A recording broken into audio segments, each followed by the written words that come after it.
Hello there everyone, welcome back to the channel, welcome back to yet another video, and it is match preview time, and Bristol City take on the Tigers at Ashton Gate on Saturday.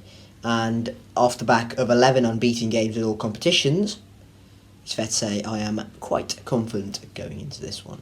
So, without any further ado, let's get straight into it. We'll start with the opposition, the visitors, Hull City, and actually I won't say much because I've got Ant from the Two Hull and Back podcast who will give you an absolute masterclass on Liam Rossini's Tigers side. So without any further ado, I present to you Ant. Hi there, it's Ant from the Hull and Back podcast here, just to give you a quick update on Hull City ahead of the game against Bristol City that's coming up. We've been significantly improved since Liam Rossini has taken over, and either 3 defeats in 14 games. 2 of those were away at Norwich and Sheffield United, which are really tough places to come away with anything from. He's come in and incorporated a possession-based, play-out from the back style of play.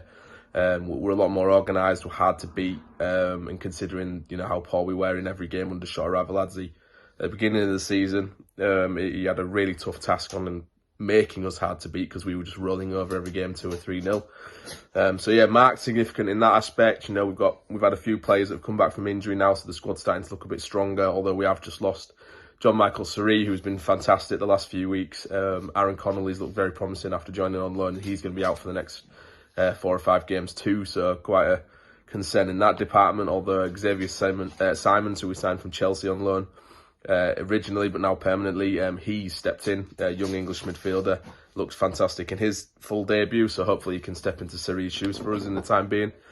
Obviously we've got Oscar Estepinian's our top scorer on 12 goals. I think he's like the 3rd or 4th highest top scorer in the league, and he's not scored for quite a few games, which is quite concerning, but we have gone through a little drop in performance levels recently. We drew at Stoke 0-0, and then we lost to Norwich 3-1, and drew at Preston 0-0.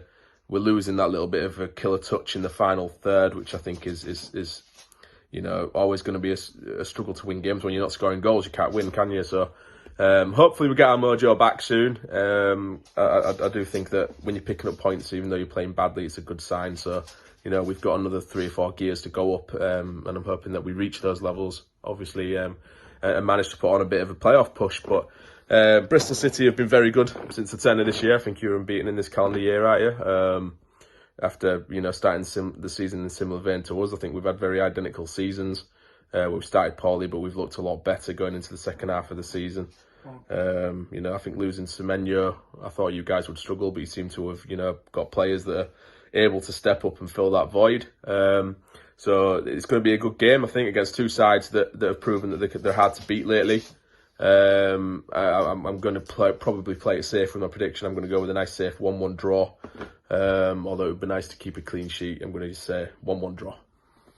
So yes, thank you very much to Ant for sharing his thoughts ahead of the game. The link to his YouTube channel, run by others as well, will be in the description below, so absolutely free to check them out.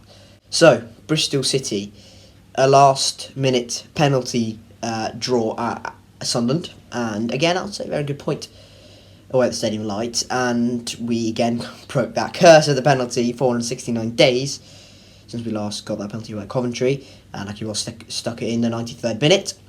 A good point. 2 draws in a row, 2 1-1 draws in a row. Last time out at home we drew 1-1 against Wigan.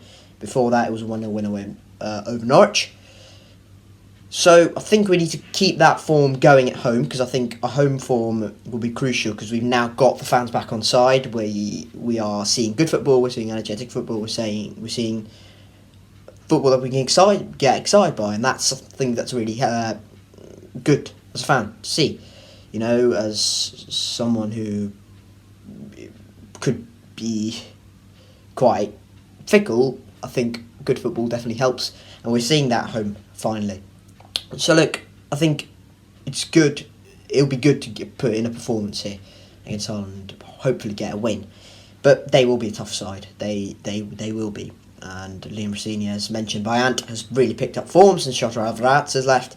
And yeah, they are a much changed team from the side we lost to at the MKM earlier in the season, first game of the season. And we are as well. We have changed a few players have come in, players have gone out. And yeah, I think we are much changed, and probably for the better as well. So it'll be an interesting tactical battle. It'll be interesting to see how both managers set up and how we combat the game at the end of the day. Obviously, horrible news of Rob Atkinson rupturing his ACL. I went around about it on Twitter. I think it just really disgusts me how linesmen and referees just don't take any sort of consideration in protecting the players. Rob Atkinson should have gone off earlier. He carried on. The referee should have stopped the game. The linesman should have alerted the referee earlier, even if the referee wasn't watching, because the linesman was right in front of him. Didn't. And Rob Atkinson continued, and Pearson came out and said after the game could have done his ACL, and he was waiting for the scans. Scans came back, and unfortunately he has done his ACL. And look, we will be out, and that is a huge loss for us, because Rob Atkinson has been very consistent. He's an excellent ball carrier. He's really good at defending as well. But we're gonna have to make do without him. And I think Thomas Callas coming in is not at all a bad replacement at this level. And I think we'll be fine. But now we're lacking that left-footed option at centre back. And another worry is Thomas Callas' injury record. He hasn't played consistent football over the last year or so. How fit is he going to be? We'll have to wait and see, because at the moment we don't have any other options. Obviously Tim Closer leaving in January, and after that we have no one else. We tried to sign Jake O'Brien on loan from Crystal Palace. That loan deal fell through. We at the moment are stuck with what we have, and I personally don't think we should go into that free agent market yet again and to get someone on a short-term contract, because again, I don't think there's any real need at this moment in time, because we've got only this much into the season left to go, and we don't desperately need cover. It's not like we're in August and now Atkinson's done his ACL. We are fine for the moment, I think. But if Viner or Callas gets injured, we are screwed. So that's the only change I expect from the game away at Sunderland. Apart from that, Tanner, Viner, Pring, Williams, James, Sykes, Scott, Mehmeti, Bell, I expect to say the same. Maybe Harry Cornick, potentially. Actually, maybe Naki Wells. Maybe Naki Wells comes in for Sam Bell, and maybe that's another sensible option to do.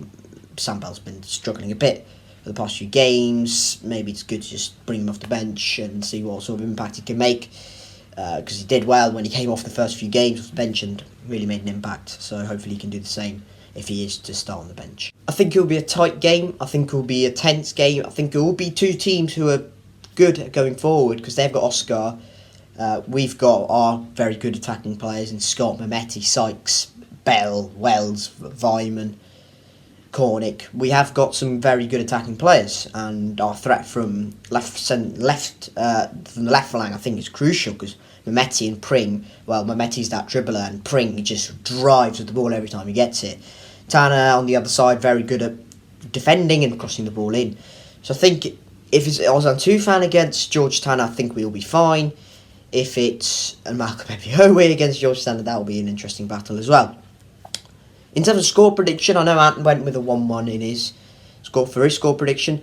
I think genuinely we will nick this, because I think Hull at the moment, as much of a good side as they are, and they've proven to be, I think they can be a bit suspect defensively. So can we. I think we will concede. But I'm going to go for a 2-1. I think our overall quality at this present moment in time, and how we're confidence and how we're playing and how we're on a bit of a high wave at the moment, I think we will get the momentum early, because normally we start games quite on the front foot, and that's what we like to see in front of pretty full Ashton Gate. So I'm going to go for a 2-1 win, and I'm hoping that comes out right, and that'll be 12 games unbeaten going into Manchester City.